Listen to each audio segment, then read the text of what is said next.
My name is Todd May. I teach philosophy at Clemson University. I've been teaching philosophy for about 30 years.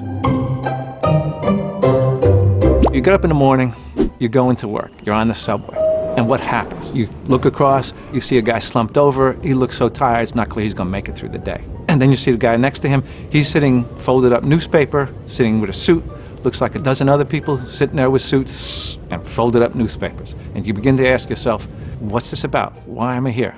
Why am I doing this? Searching for meaning is philosophical suicide. If you're a clinician, right, that's a sign of depression. But if you're a philosopher, it's probably the beginning signs of existentialism. That's the point that Michael arrives at in the existential crisis episode. He's beginning to see that he might be mortal, and then he begins to ask himself, if I'm just here and then I go away, what's the point of all of it? How does anyone do anything when you understand the fleeting nature of existence? Think of it this way. If you're immortal, right, there's no particular rush to figure out what the meaning of your life might be. Maybe there's no meaning, but you got forever to figure it out. But if you're mortal, if you're going to die at some point, here's what has to happen. If there's some kind of meaning, or if you're going to make it up, what you have to do is do it now, do it soon, because you're going to die. We're all just corpses who haven't yet begun to decay. What Chidi wants for Michael is to have that existential crisis, and then he can introduce questions of what it is that Michael ought to do with more urgency now, right? Because Michael is facing the possibility of his dying.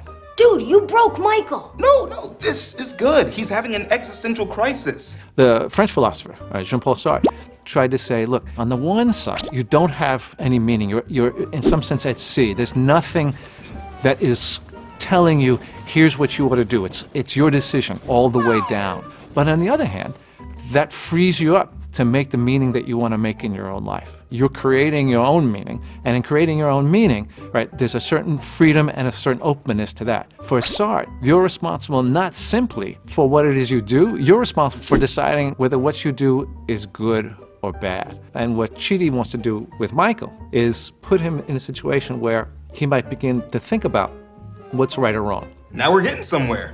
There are different existential philosophers, and they have different views. Kierkegaard, who makes a periodic appearance on the show, he's a religious existentialist. He believes in God, but he doesn't believe that God has a plan for you, that you have to take what in the show they call it the leap to faith. Now, they also use the philosopher Albert Camus. Now, Camus denied he was an existentialist. It's a bit of a technical distinction. In Camus' thought, you face the absurdity of your existence, and one thing you might do is try to escape it. One of the ways of avoiding the crisis is simply to pretend it isn't there. And that's when he shows up at the party. This is his denial that he's in some kind of existential crisis. I'm a new man. Oh, Eleanor, thank you so much for the advice about shoving my feelings down deep. Repressing your feelings is great. Chidi doesn't feel existential crisis. In some sense, Chidi feels the opposite, because Chidi is a Kantian. And for the Kantian, there are rules written into the nature of the universe. There are ways to act. Chidi's problem is that he feels like he never lives up. So for Chidi, there's always a should out there. Chidi's problem is he doesn't know how to find it. Whereas for the existentialist, you make up your own Now that you've become acquainted with existential crises, I thought we could read Death by philosopher Todd May. Sounds like the perfect beach read.